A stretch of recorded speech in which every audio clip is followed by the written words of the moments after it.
ভালো করে।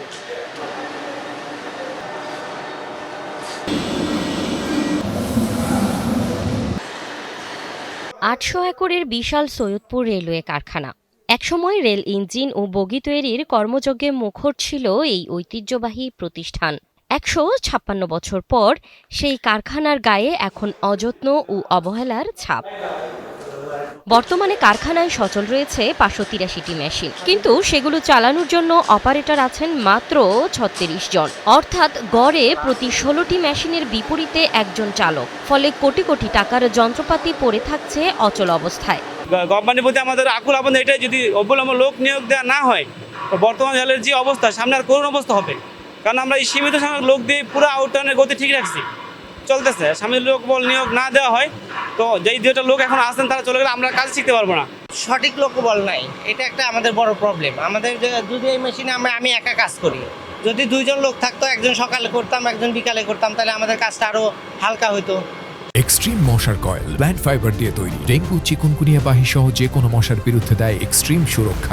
জনবল সংকটে উৎপাদন কার্যক্রমও সীমিত হয়ে পড়েছে। পূর্ণাঙ্গ উৎপাদনের বদলে এখন কারখানাটি মূলত খুচরা মেরামতের কাজেই টিকে আছে। কারখানায় অনুমোদিত ২,৮৫৯টি পদের বিপরীতে কর্মরত আছেন মাত্র ৭১৬ জন, যা মোট জনবলের প্রায় ৩০%। আমাদের মঞ্জুরি আছে ৮৪-৮৫ জন, আমাদের লোকবল হচ্ছে ২৮ জন। এরকম আমাদের একটা মেশিন অপারেট করতে যেখানে ৩ জন কারিগর দরকার, সেখানে মনে করেন আমরা একজনেই ২টা-৩টা করে মেশিন অপারেট করতে হয়। উৎপাদনের যেটাই শর্ত যে কাঁচামাল যেমন প্রয়োজন, সেই সাথে জনবল তো অবশ্যই প্রয়োজন, ম্যান পাওয়ার। তো ম্যান পাওয়ার কম থাকলে প্রত্যেকটা মেশিন অপারেট করা সম্ভব না। সেক্ষেত্রে আমরা সরকারের কাছে দাবি জানাবো যেন এই কারখানায় উপযুক্ত জনবল দিয়ে, পর্যাপ্ত জনবল দিয়ে এটাকে আরও গতিশীল করা হয়। এদিকে কারখানা কর্তৃপক্ষ বলছেন, সংকট নিরসনে জনবল নিয়োগের প্রক্রিয়া শুরু হয়েছে, যা দ্রুত সম্পন্ন হলে ফিরবে গতি। মেশিন চালানোর জন্য যে স্টাফ দরকার, আমাদের খুব রিসেন্টলি কিছু ট্রেড অ্যাপ্রেন্টিস নিয়োগের, এই ট্রেড অ্যাপ্রেন্টিসগুলো পেলে আমরা তাদেরকে মোটামুটি প্রশিক্ষণ দিয়ে মেশিনগুলো চালানো উপযোগী করতে পারবো।